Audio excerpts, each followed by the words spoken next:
안녕하세요. 오늘도 사연살롱을 찾아주셔서 감사합니다. 저는 결혼 문턱까지 갔다가 파혼을 하고 다시 싱글이 된 30대 여성입니다. 예정대로였다면 저는 지금쯤 결혼을 하고 남편과 3년차 신혼생활을 하고 있을 텐데요. 어쩌면 하나이의 엄마가 되어 있을지도 모르겠어요. 하지만 사람 일이 마음처럼 되지 않는다고 이래저래 많은 이유로 저는 아직 싱글의 인생을 살고 있는데 돌이켜보면 아직 30대지만 제 인생은 충분히 다사다난했답니다. 단도직입적으로 말씀드리자면 저는 입양아였거든요. 요즘은 부모가 있지만 시설에 버려지는 아이들도 많다고 하던데 저는 철저하게 부모가 누군지도 모르는 갓난아이였을 때부터 시설에 있었대요. 그래서 이름도 생일도 구하원 원장님이 만들어주셨다고 들었는데요. 사실 이런 사실도 저는 까맣게 몰랐어요. 앞서 말씀드렸듯이 제가 돌이 막 지났을 때 지금의 부모님에게 입양되었기 때문에 저는 제가 그런 출생의 비밀이 있는 줄도 몰랐죠. 그러다 제가 중학교 2학년 때 친할머니로 하여금 모든 사실을 알게 되었는데요. 그때 들었던 말은 잊을 수가 없어요. 지 근본도 모르는 게 어찌 지 주제도 모르고 설칠까. 너는 최대한 내 눈에 띄지 마. 넌 여기 올 자격도 없는 존재야. 여기가 어디라고? 이렇게 말씀하셨는데 저는 바보처럼 저 말이 할머니가 저를 좋아하지 않기 때문에 하는 악의적인 농담인 줄로만 알았어요. 하지만 심각해진 집안 분위기와 불같이 화를 내던 아빠, 그리고 급하게 제 귀를 막으며 침울한 표정의 엄마의 모습에 저는 금방 그것이 사실이라는 걸 직감했는데요. 한창 사춘기의 핵을 지나고 있던 저는 충격에 빠질 수밖에 없었어요. 이런 말 좀 부끄럽지만 제가 부잣집의 무남동녀로 모난 구석이 많은 아이였거든요. 그런데 고아 출신이라는 것도 모르고 부모님이 제 친부모라 철석같이 믿으며 아나무인으로 살았다는 게 그 순간 저를 너무 수치스럽게 만들었어요. 그도 그럴 게 제가 엄마를 너무 사랑했지만 동시에 엄마를 너무 만만하게 봤던 저는 엄마한테 짜증도 많이 내고 이거 해달라 저거 해달라 힘들게 하는 자식이었거든요. 그리고 제가 입양아라는 걸 알게 된 순간 내가 무슨 자격으로 지금까지 이 많은 걸 누리고 살았을까. 모든 것이 내 것이 아니라는 생각과 동시에 죄송스럽게 느껴졌는데 그런 이유로 중요하다면 중요한 중3이 다 끝나도록 방황을 했어요. 그렇게 저는 부모님 속을 시꺼멓게 태웠고 지금이라도 친부모를 찾겠다며 가출을 하기도 했는데 지금 생각해도 부모님에게 너무 죄송한 짓만 골라서 하던 아이였죠. 그러다 그런 저를 백방으로 찾아다니고 단 한순간도 저를 친자식이 아니라고 생각한 적이 없다던 부모님의 진심 어린 사랑에 저는 방황을 끝내고 비로소 정신을 차렸는데요. 그때 제가 왜 입양을 오게 되었는지 부모님의 사정을 알게 되었어요. 사실은 엄마가 아기를 낳을 수 없는 몸이었어. 그래서 할머니가 엄마 같은 며느리 안 된다고 아빠랑 헤어지라고 했는데 그래서 엄마도 진짜 헤어지려고 했었지. 근데 아빠가 어떻게 그럴 수 있냐고 엄마를 붙잡았고 그 뒤부터 할머니랑 사이가 별로 안 좋았는데 선영이도 알다시피 할머니가 아빠를 엄청 위하잖아. 하나밖에 없는 아들이라 더 그래. 오죽하면 고모들도 서운할 만도 한데 이젠 다 그러려니 하잖아. 그런 아빠가 할머니 말도 안 듣고 아이를 원했던 엄마를 위해 입양까지 했으니 그걸 내내 마음속에 담아두고 계셨나 봐. 선영이 기억할지 모르겠는데 할머니랑 다시 연락하고 왕래하기 시작한 게 선영이가 학교에 간 이유였거든. 기억나. 그래서 나는 외갓집만 있는 줄 알았는데 갑자기 할머니 집에 가자고 해서 깜짝 놀랐어. 그래, 그때 할머니가 아빠가 너무 보고 싶다고 다 받아들이겠다고 했었거든. 근데 그게 시간이 지나면서 할머니 마음처럼 안 됐나 봐. 손녀로 인정하지 못하시더라도 굳이 네 앞에서 그러실 필요는 없었는데. 참, 그 양반도 안 변하네. 우리 딸 많이 놀랐지? 근데 엄마랑 아빠는 단 한순간도 우리 딸이 남의 딸이라고 생각한 적 없었어. 그래서 평생 알릴 생각도 없었는데 이렇게 알게 해서 미안해. 아니야, 나야말로 고맙지. 난 그런 줄도 모르고 엄마한테 함부로 하고 나 좋은 것만 했잖아. 근데 엄마는 그런 애가 안 미웠어? 난 엄마 친딸도 아니잖아. 무슨 소리야. 방금 말했잖아. 엄마는 그런 생각 한 번도 한 적 없어. 엄마는 그저 우리 딸이 엄마 곁에 있어서 너무 좋기만 했는걸? 그래서 가장 좋은 것만 해주고 싶었고 가능하면 세상의 모든 힘든 일로부터 지켜주고 싶었는데 그걸 잘 못했네. 아니라니까. 나야말로 복이 넘치는 애였네. 그런 것도 모르고. 엄마 속상하게 해서 미안해. 그리고 고마워. 나 이쁘게 키워줘서. 내가 앞으로 진짜 잘할게. 아빠한테도 엄청 잘할 거야. 그래서 엄마 아빠한테 평생 효도하는 딸이 될 거야. 두고 봐. 그래, 말만 들어도 너무 좋다. 근데 선영아, 무리는 하지 마. 원래 부모 자식 간은 굳이 열심히 하지 않아도 되는 거거든.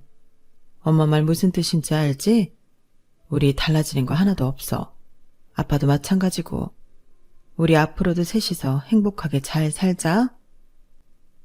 엄마는 다 큰 저를 품에 꼭 안아주며 목이 메었지만 겨우겨우 말을 끝냈어요. 그리고 저는 그 순간부터 결심했는데 엄마는 앞으로 달라지는 건 없다고 했지만 저는 달라지기로 마음먹었죠. 다시 공부를 열심히 하기로 마음먹었거든요. 사실 그동안은 제가 머리가 나쁘다고 생각해서 열심히 할 생각을 하지 않았는데 지금 당장 엄마 아빠를 기쁘게 할 수 있는 일이 그때 당시는 공부밖에 없는 것 같았어요. 그래서 실업계 학교에 진학했음에도 대학 준비를 하기 시작했는데요. 3년을 착실하게 공부를 하니 거짓말처럼 서울 안에 꽤 이름 있는 4년제 대학에 입학할 수 있었어요. 그리고 저희 부모님은 이게 꿈이냐며 크게 기뻐하셨는데요. 제가 대학에 입학하는 날 찍은 사진만 봐도 두 분이 얼마나 신나셨는지 고스란히 느껴질 정도였어요. 그리고 철이 닫은 저는 제가 입양하였던 뭐든 상관없이 부모님의 딸로서 사랑받으며 살았죠. 비록 친할머니와는 여전히 사이가 나빠 다시 척을 지고 지내게 되었지만 저희 아빠는 상관없다고 하셨어요. 그런데 저희 아빠가 하던 사업이 할아버지한테 물려받은 사업이었고 그 탓에 완전히 자유로울 수는 없었는데요. 욕심 많은 고모들 때문에도 골치가 아팠죠. 하지만 언제나 위기를 기회로 만들며 회사를 키우던 아빠는 집에 오시면 회사에 무슨 일이 있던 없던 상관없이 늘 가족들 사이에서 가장 웃긴 사람이 되었는데 그 때문에 저희 가족은 모였다 하면 늘 웃음꽃이 피었어요. 그렇기 때문에 다른 사람들도 저를 마냥 부잣집에 사랑만 듬뿍 받고 자란 외동딸로만 알고 있었는데요. 저도 굳이 제가 입양하라는 걸 밝히지 않았어요. 사실 대학에 들어갔을 때 숨길 일도 아니라고 생각했던 저는 친해진 친구나 선배들에게 제가 입양된 아이라는 걸 이야기했는데 그 후로 태도가 달라지더라고요. 솔직히 그때는 아무렇지 않은 척했지만 상처였는데요. 그런 일을 몇 번 당하다 보니 굳이 제 아픈 이야기를 할 필요가 없다고 생각했어요. 그리고 그런 불편한 말을 하지 않으니 저는 주변에 사람들도 많고 회사 생활도 아무런 문제가 없었는데 그러다 문제의 그 남자를 만나게 되었죠. 그 남자는 저희 회사 거래처 담당 직원이었는데 처음부터 묘하게 통했어요. 말도 잘 통하고 분명 업무 때문에 만났는데 시간 가는 줄 모르고 심지어 헤어질 때 아쉬운 마음마저 들더라고요. 그러다 그날은 그 남자 업무로 만나 이야기하고 바로 퇴근이라 어쩌다 보니 둘이 식사를 하게 되었어요. 그리고 그날 완전 눈이 맞아버렸는데요. 알고 보니 그 남자도 저한테 관심이 엄청 많았더라고요. 그래서 저를 만날 때면 늘 신경 쓰고 나왔고 업무상 미팅이라는 것도 있고 최대한 제 비위도 맞췄다고 했는데 저는 그게 저한테 잘 보이기 위함이 아니라 일을 잘 성사시키고 싶어 그런 줄 알았어요.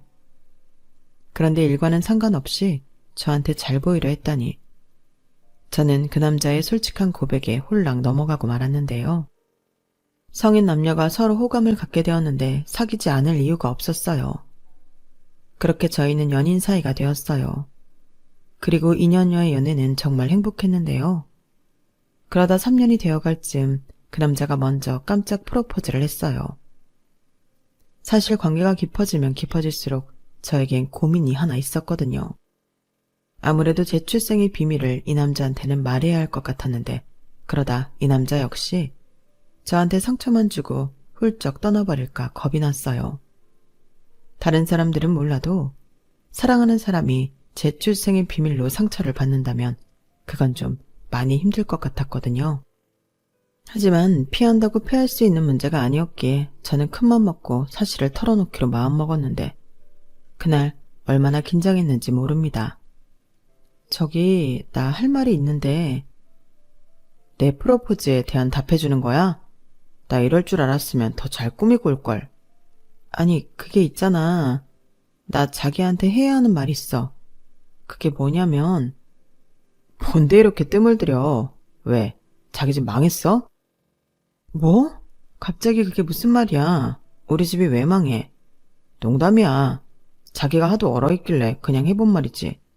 뭔데? 나는 자기가 하는 말이면 다 상관없으니까 편하게 말해. 뭔데? 놀라지 마. 나 사실 우리 부모님이 친부모님이 아니야. 아기 때 입양됐어. 뭐? 그게 정말이야? 나도 중학교 때 알았는데 엄마가 아이를 낳지 못해서 나를 입양하게 됐대. 근데 난 진짜 그런 건 생각도 못할 정도로 사랑만 받고 컸거든. 자기 많이 놀랐지? 남자친구가 된 그 남자는 제 말에 꽤나 놀란 듯 바로 대답하지 못했어요. 하지만 이내 방긋 웃으며 그랬구나. 자기 부모님 정말 대단하시다. 존경스러워. 라고 했는데요. 그 후에도 자기는 제가 입양하건 친자식이건 상관없다고 했어요. 그러면서 또 그딴 게 뭐가 중요해. 내 앞에 있는 이선영이라는 사람이 제일 중요하지. 다른 사람들은 자기 조건이 너무 좋으니까 나더러 집안 보고 만나냐고 하지만 나는 진짜 순수하게 자기가 좋아서 만났어. 근데 오히려 자기가 그런 비밀이 있다고 하니까 더 홀가분하다. 그럼 이젠 내가 내 마음이 진실하다는 걸 사람들한테 증명할 수 있잖아. 라고 했는데 그 말을 들었을 땐 저 역시 세상을 다 가진 듯 기뻤어요. 그래서 내가 남자 하나는 정말 잘 만났구나. 집에 가서도 부모님에게 자랑할 정도였는데요. 그 후 예비씨 댁에 인사를 갔을 때도 예비씨 부모님은 저를 정말 환대해 주셨어요. 그리고 예비씨 어머니는 당신 아들한테 들었다며 저희 부모님은 정말 대단하신 분들이라고 평생 잘해드려야 한다고 말씀하셨는데 어찌나 인자하시고 사랑이 넘치시는 분이었는지 이런 집이라면 하루라도 빨리 시집와서 한 가족이 되고 싶은 심정이었어요. 그리고 상견례 겸 양가 가족들이 모여 가볍게 식사를 하기로 한 날이 있었는데 분위기가 정말 좋았죠. 부모님들끼리도 나이대가 비슷해서 대화가 잘 통했거든요. 게다가 예비 시아버님도 작긴 했지만 사업을 하고 계셨는데 그렇기 때문에 더 잘 통했던 것 같아요.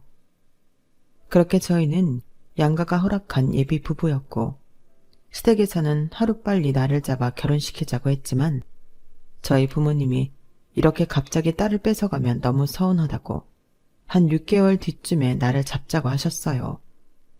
그러자 예비 시아버님이 아니 우리가 뭐 영영 딸을 뺏겠다는 것도 아닌데 너무하시네. 저는 하루빨리 며느리 보고 싶은데요. 라며 농담 반 진담 반 너스레를 떨었고 저희 아빠는 허허 호탕하게 웃으며 아직 제가 마음의 준비가 안 돼서 그래요. 아들만 둘인 사도는 딸 가진 아빠 마음 아마 모르실 겁니다. 이해 좀 해주세요. 안 그러면 식장에서 제가 눈물바다를 만들지도 몰라요. 이렇게 말씀하시며 다시 한번 분위기를 띄우셨는데 모두 웃으며 그러자고 했죠. 솔직히 저는 저희 부모님 마음은 충분히 이해하지만 남자친구가 좋았기에 빨리 결혼하고 싶은 마음이었는데 어쩌겠어요.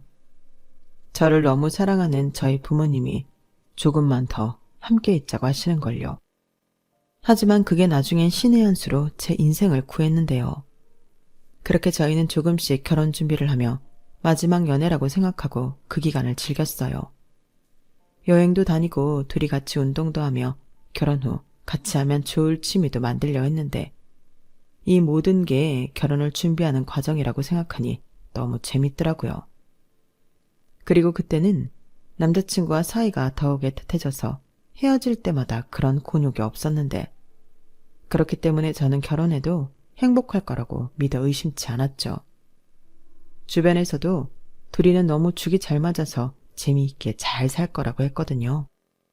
하지만 이 모든 건 사실 가짜였는데, 저희 집 배경과는 무관하게 저만 사랑할 거라고 생각했던 그 남자는 제가 만난 사람 중에 최악의 인간이었어요.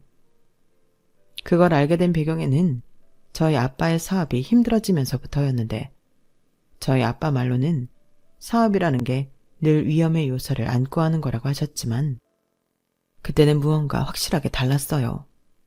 아빠가 집에 못 들어오는 날도 많았고 아빠를 찾는 전화가 집에까지 왔었는데, 저도 엄마도 이런 적이 없었기에 이번에는 무언가 다르다고 체감하고 있었어요. 게다가 그 시점이 제가 결혼을 앞두고 있었기에 엄마도 잔뜩 신경을 곤두세우고 계셨는데, 저는 신경도 쓰지 말라고 했어요. 엄마, 내 결혼은 내가 알아서 할 거니까 엄마는 아빠만 신경 써도 돼. 우리는 우리 힘으로 결혼식 할 거야. 이미 영훈 씨랑도 얘기 다 끝냈어. 정말? 아니, 그런 중요한 문제를 언제 둘이 상의를 했어. 그리고 아무리 그래도 하나밖에 없는 자식을 맨손으로 시집 보낼 수는 없지. 누가 맨손으로 시집 간대. 그동안 내가 모은 돈 있잖아. 양과 똑같이 손 안 벌리고 우리 둘이 번 걸로 시작하면 누가 뭐라고 할 사람도 없지. 우리 그렇게 할 거야. 그러니까 엄마는 괜히 나 시집 보내야 하는데 아빠 힘들어졌다고 바가지 긁지 말라고. 너도 참, 엄마가 언제 아빠 바가지를 긁었니? 이런 일은 처음이라 엄마도 불안하고 답답해서 그렇지. 알아. 사실 그건 나도 마찬가지야. 아빠가 너무 힘들 것 같아. 이거 다 고모들이랑 할머니 때문이지? 뭐? 누가 그래? 아니야. 치, 됐거든. 나도 다 알거든. 아빠가 나한테 사업 물려줄까봐 할머니가 나선 거잖아. 지난번에 아빠가 통화하는 소리 들었어. 할머니도 참 별 걱정을 다해. 누가 물려봤는데? 그걸 언제 들었어. 하여간. 그래도 너는 나서지 마. 할머니 그러는 거 하루 이틀도 아니고 아빠가 알아서 할 거야. 니네 아빠 능력 있는 사람이니까. 맞아. 우리 아빠 다들 금수저라고 날로 부자 됐다고 하지만 할아버지 사업 이만큼 성장시킨 건 순전히 우리 아빠 능력이지. 나도 우리 아빠가 금방 다시 괜찮아질 거라고 믿어. 그래. 그나저나 이 위기가 빨리 지나가야 할 텐데. 네 아빠 건강이라도 해칠까 엄마는 그게 제일 무섭다. 아참, 권서방 네 아빠 일 알고 있니? 아니, 뭐 좋은 일이라고 알려. 그냥 얘기 안 했어. 그래, 잘했다. 괜히 신경 쓰게 하지 마. 권서방 알면 권서방네 집도 다 할 텐데. 저희 엄마는 아직 결혼식을 올리기 전이었지만 이미 남자친구를 당신의 사위라고 생각하고 계셨어요. 그래서 어느 순간부터 제 남자친구를 자연스럽게 권서방이라고 불렀는데요. 처음에 그 호칭을 들었을 때 저는 깜짝 놀랐지만 남자친구는 입이 찢어져라 좋아했어요. 그리고 저는 불필요하다 생각해서 말을 하지 않았지만 남자친구는 저희 아빠 사업이 힘들어지고 있다는 걸 이미 알고 있었는데, 그때는 몰랐지만 예비 시아버님이 저희 아빠 사업에 숟가락을 얹고 있었다 하더라고요. 그러니 돌아가는 추세를 제가 말하지 않았어도 예비 시아버님이 알고 있었는데, 처음엔 대수롭지 않게 생각하다 상황이 많이 어려워지는 것 같다 판단했는지 이윽고 저에게 괜찮은 거냐고 묻더라고요. 아버님 사업이 많이 어렵다며. 무슨 일인데? 그거 어떻게 알았어? 나도 잘 몰라. 모른다고? 어쩜 자기는 아버지 사업에 대해서 남 얘기하듯이 그래? 지금 많이 심각하다고 하던데 우리 아빠 장인어른이랑 같이 하는 사업 있잖아. 그런 게 있었어? 나는 몰랐는데. 그래서 아버님이 뭐라고 하셔? 뭐라고 하기보다 이러다가 망하는 거 아니냐고 걱정하시지. 우리 결혼도 해야 하잖아. 걱정하시는 마음은 알겠는데 우리 전에 결혼은 우리 힘으로 하기로 하지 않았어? 나는 우리 집에 그렇게 얘기했는데. 뭐? 그걸 말씀드렸다고? 다 참, 그걸 얘기하면 어떡해. 그때는 그냥 해본 소리지. 뭐? 해본 소리라고? 아니, 막말로 없는 집도 아닌데 부모 도움 받는 게 뭐가 어때서? 오히려 있는 집에서 자식 결혼하는데 아무것도 안 해주면 그게 더 이상한 거 아니야? 게다가 자기는 친자식도 아닌데 그렇게 아무런 지원도 못 받으면 사람들이 더 수군거리지. 역시 핏줄이 아니라서 아무것도 안 해줬다고. 지금 말 다 했어? 그거 모독이야. 그리고 내가 우리 엄마 아빠 친자식 아닌 거 누가 아는데? 말 조심해. 왜 흥분하고 그래. 내가 없는 말 지어낸 것도 아닌데. 나는 그런 우려가 있다는 소리를 하는 거야. 지금 우리 집 분위기가 어떤 줄 알아? 괜히 돈 많은 사돈 믿고 사업 제안했다가 뒤통수 맞을까봐 전전긍긍이야.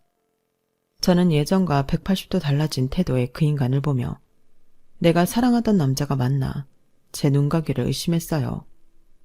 사랑스럽게 저를 바라봐주고 저에게 사랑한다고 영원히 함께하자고 하던 그 남자는 거기 없더라고요. 그렇게 당황한 저는 황급히 자리에서 일어나려 했는데 그 사람은 저를 막무가내로 붙잡으며 자기랑 결혼하고 싶으면 무슨 일 때문에 사업이 이 꼴이 됐는지 알아오라고 했어요. 그래서 저는 알고 싶으면 네가 알아보라고 그놈의 손을 뿌리치고 그 자리를 나왔는데요. 집에 돌아오는 내내 심장이 얼마나 뛰었는지 집에 오자마자 엄마를 보고 눈물이 터지고 말았어요. 그러자 엄마는 무슨 일이냐고 걱정하셨고 저는 엄마가 속상해할까 거짓말을 하며 그 상황을 넘겼죠. 하지만 내심 속으로 이런 상황에 달라진 남자친구의 태도에 저는 결혼은 다시 한번 생각해보는 게 좋지 않을까 판단했는데요. 이런 제 마음을 알았는지 남자친구는 자기가 지나쳤다며 잘못했다 빌었어요. 제가 전화를 받지 않자 문자와 음성 메시지로 자기도 너무 걱정이 되고 결혼 준비로 예민해져 있어서 말이 헛나갔다며 앞으로는 조심하겠다고 하더라고요. 하지만 말이라는 게 그렇게 쉽게 주워 담을 수는 없잖아요. 저는 한동안 남자친구의 연락도 피하며 앞으로 어떻게 하면 좋을지 혼자 고민의 시간을 갖기로 했어요. 그러는 사이 저희 아빠는 최후의 수단으로 갖고 있던 땅과 건물을 처분해 회사를 지키기 위해 고군분투하셨는데요. 안타깝게도 그런 노력에도 불구하고 저희 아빠 사업은 정말 많이 어려워졌어요. 불과 몇 개월 사이 그 바닥에서는 망했다는 말이 나올 정도로 힘들어졌는데 아빠가 며칠 사이 살이 쪽 빠지셨죠. 그리고 다 죽어가는 얼굴로 집도 팔아야 할 것 같다며 이사를 가야 한다 하셨는데 엄마는 괜찮다고 벌써 그럴 수도 있다는 생각에 외가의 얘기에 작은 빌라 월세를 알아보고 있었다고 하시더라고요.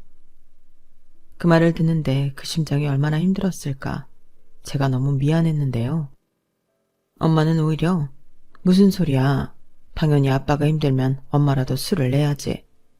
나 이래봬도 사업하는 남자 와이프로 30년 가까이 산 여자야. 라며 씩씩한 모습을 보이셨어요. 그러자 아빠, 우리들 몰래 눈물을 훔치셨는데 이런 게 부부구나. 그런 생각이 들더군요.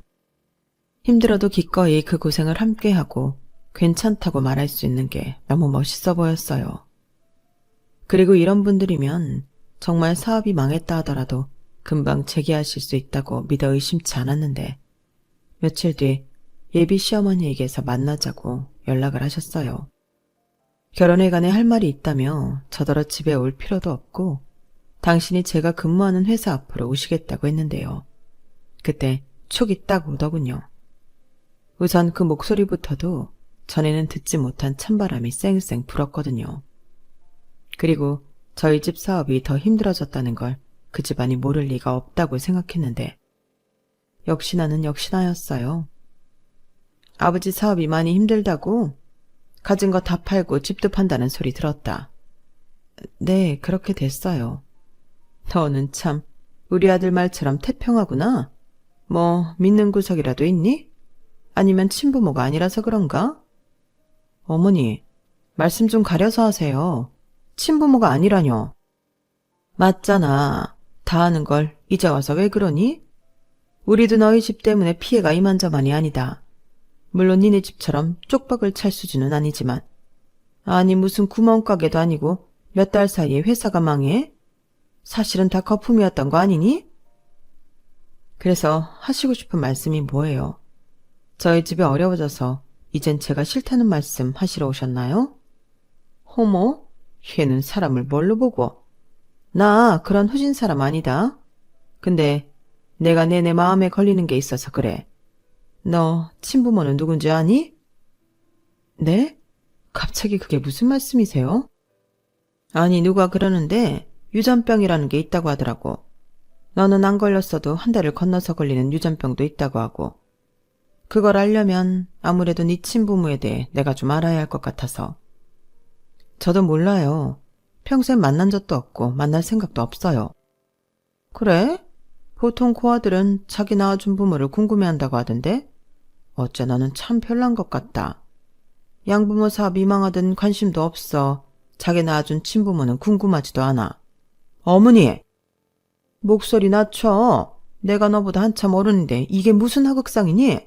그리고 네가 이렇게 나오니 나도 더는 할 말이 없다. 그냥 쉽게 얘기할게. 이 결혼 없던 걸로 하자. 나는 그런 불안을 안고 너를 가족으로 받아들일 수 없단 말이지. 이미 우리 아들도 니네 아버지 사업 내리막이라고 마음 접은 것 같은데 피차 더 피해 커지기 전에 우리 이만 관계 청산하자. 나중에 고소장 쓰고 재판 가고 그럴 수도 있는데 서로 껄끄럽잖니? 결국엔 하고 싶었던 말씀은 그거였네요. 친부모 유전병 어쩌고 다 핑계잖아요. 그리고 저 역시 결혼하고 싶은 마음 없어요. 하나를 보면 열어라는데 엄마가 이렇게 몰상식한데 그 아들은 오죽하겠어요?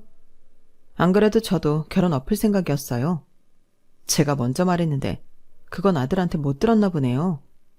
꼴의 자존심에 말을 못했나? 뭐야? 이런 큰 법도 모르는 것이 어디 어른 앞에서 그 하찮은 입을 놀려? 너는 네 주제 파악을 좀 할 필요가 있어. 아무리 양부모가 부자면 뭐하니? 그 잘난 집도 망해버렸고 호박에 줄 긋는다고 수박되는 거 아니지? 나는 그냥 부모가 버린 고아야. 지 처지도 모르고 어디서 설쳐? 아무튼 서로 같은 생각이니 더 말할 것도 없겠네. 그럼 나는 이만 일어나마. 행여 우리 아들한테 연락해서 매달릴 생각이랑은 하지도 말고. 각자 알아서 잘 살자꾸나. 참 기가 막혔어요. 이제 와서 갑자기 친부모한테 유전병이 있는지 걱정이 된다니 말도 안 되는 소리라고 생각했죠. 결국엔 저희 아빠 사업이 힘들어져 자기 아들을 결혼시키고 싶지 않다는 건데 눈 가리고 아웅한다고 자기가 아니라고 하면 그게 감춰지겠어요? 그리고 그 부모의 그 자식이라고. 남자친구는 그 뒤로 그 어떤 연락도 없었는데요. 저한테 잘못했다고 하던 사람은 제가 아무리 전화를 걸어도 받지 않았어요. 그 아줌마 말대로 매달릴 생각은 없었지만 욕이라도 한 바가지 하고 끝을 내야 두고두고 한이 되지 않을 것 같아 전화를 걸었거든요. 하지만 차단을 한 건지 일부러 피하는 건지 그 인간하고는 연락이 닿지 않았는데 회사 부서도 옮겼는지 제 눈에 띄지 않더라고요. 솔직히 오히려 좋았어요. 그 점은 오히려 제가 더 고맙더라고요. 그리고 저는 결혼자금으로 쓰려고 했던 돈을 아빠한테 드렸는데요. 아빠는 깜짝 놀라셨어요. 제가 드린 돈이 2억 가까이 됐거든요. 아니, 네가 이런 큰 돈이 어디서 났어? 이렇게 물으셨는데 제가 회사 들어가 우연히 친해진 선배의 도움으로 주식을 하게 되었어요. 처음엔 소액으로 조금만 넣어봤는데 그게 꽤나 큰 돈으로 부풀었고 처음엔 신기해서 꽤 큰 돈을 넣었다가 다 날리며 부모님 몰래 피눈물을 흘렸는데 그 이후부터는 주식 공부, 경제 공부 그런 것들을 하다 보니 주식에 재미를 붙였어요. 그래서 그 이후에는 제 나름의 기준을 갖고 노하우를 쌓으며 주식을 했는데 그걸 꾸준히 하다 보니 돈을 제법 많이 벌었어요. 물론 은행 상품으로 저금을 한 돈도 일부 있었고요. 그렇기 때문에 빌어먹을 남자친구가 땡전 한 푼 없다고 해도 제 힘으로 결혼을 준비할 생각까지도 있었는데 그 인간은 철저하게 제가 아닌 제 배경에 침을 흘렸던 거고 이렇게 그 쓰레기 인간들을 거를 수 있게 되어 저는 오히려 잘 되었다고 생각했는데 그 인간들이 저와 저희 가족의 애군이었던 건지 그 인간들이 자기들이 알아서 쓱 빠지자 저희 아빠 사업은 다시금 활기를 찾기 시작했어요. 그건 저희 아빠한테서 회사를 뺏어가려던 고모랑 고모부들도 어쩔 도리가 없었는데 저희 아빠와 오랜 기간 거래했던 사람들이 저희 아빠를 돕기로 마음을 먹었다며 물심양면으로 돕기 시작하셨거든요. 평소 사업을 하시긴 하지만 돈보다 신용과 신뢰를 목숨보다 더 중요하게 생각했던 결과였는데요. 거짓말처럼 아빠의 사업은 빠른 시간 회복세로 돌아섰어요. 그 덕에 이사도 가지 않아도 되었고 아빠는 더욱 당찬 모습으로 회사를 살리셨는데 그러면서 제가 파혼하게 된 경위를 알게 되었죠. 결혼이 집안 내 집안의 문제이니만큼 저는 제가 모은 돈을 들이며 파혼하게 된 모든 이야기를 자세히 말씀드렸거든요. 그러자 저희 부모님은 전에 회사가 어려웠을 때보다 더 많이 표정이 좋지 않았는데요. 이런 이유 때문인지 저희 아빠는 누구나 실수를 한다며 용서를 미덕으로 알던 것과는 다르게 철저하게 복수를 하기 시작했어요. 예비 시아버지였던 그 남자의 집안에도 큰 어려움을 선물하기로 하신 거죠. 같이 하던 사업은 물론이고 아빠와 호영호재하던 분들에게도 언지를 한 모양이었는데 원래도 작은 회사라 자금이 막히면 언제든 휘청할 곳이었다며 소위 말해 돈줄을 막으셨다 하셨어요. 내 새끼 등에 칼을 꽂았으니 나도 똑같이 해야지. 어디 그 양반 위기대처 능력이라 한번 보게. 이렇게 말씀하셨는데 한 달도 되지 않아 그렇게 연락이 되지 않던 그놈에게서 연락이 왔어요. 아주 태연하게 잘 지냈어? 나는 자기 못 잊어서 그동안 힘들었어. 라고 개소리를 하기 시작했는데 어이가 없어서 웃음이 먼저 튀어나오더라고요. 나는 잘 지냈지. 왜? 우리 집 망해서 못 지낼 줄 알았는데 실망했어? 무슨 소리야. 아빠한테 들었어. 회사 다시 잘 풀렸다며? 역시 우리 장인어른 대단하시다. 웃기고 있네. 누가 장인어른이야? 우리 관계 청산하지 않았나? 무슨 소리야. 나는 그런 적 없어. 전에 우리 엄마가 찾아간 것 때문에 그런가 본데 나 그 일로 엄마랑 엄청 싸우고 연 끊겠다고 난리도 아니었다니까. 아, 그래? 근데 이제 와서 그걸 왜 나한테 얘기해? 나는 그때 이미 모든 걸 끝냈어. 너는 전화도 안 받았잖아. 그때는 내가 너무 힘들어서 미안해. 그래도 내 진심은 믿어줘. 나 자기 사랑해. 사랑 같은 소리 하네. 됐고 용건이 뭐야? 용건 없으면 헛소리 그만하고 전화 끊고. 저기 당연히 용건은 자기한테 내 마음 전하는 거지. 근데 우리 아빠 사업이 요즘 정말 힘들거든. 우리 아빠 말로는 장인어른이 개입을 하신 것 같다고 하던데? 어머, 우리 아빠가? 누가 그래? 그래, 당연히 아니겠지. 근데 말이야, 자기가 장인어른한테 말씀 좀 드려서 우리 좀 도와주시면 안 될까? 우리 진짜 이번에 힘들어서 집도 절도 다 뺏기게 생겼거든. 저런, 그때 어머님 말씀으로는 꽤 건재하다는 데 말씀하셨는데 그것도 아니었나 보구나. 말은 해볼게. 근데 기대는 하지 마. 우리 아빠도 이번에 느낀 게 좀 많으신 것 같더라고. 자기야, 미안해. 우리 부모님도 굉장히 미안하게 생각하고 있어. 그리고 우리 결혼 다시 해도 좋다고 하시는데. 웃겨. 결혼을 다시 하자고? 친부모한테 유전병 있으면 어쩌냐고. 자기는 불안해서 못 시킨다고 하시더니 왜 갑자기 마음을 바꾸셨지? 절대 우리 집 때문에 파혼하는 거 아니라고 목에 핏대까지 세우셨는데 진짜 모냥 빠진다.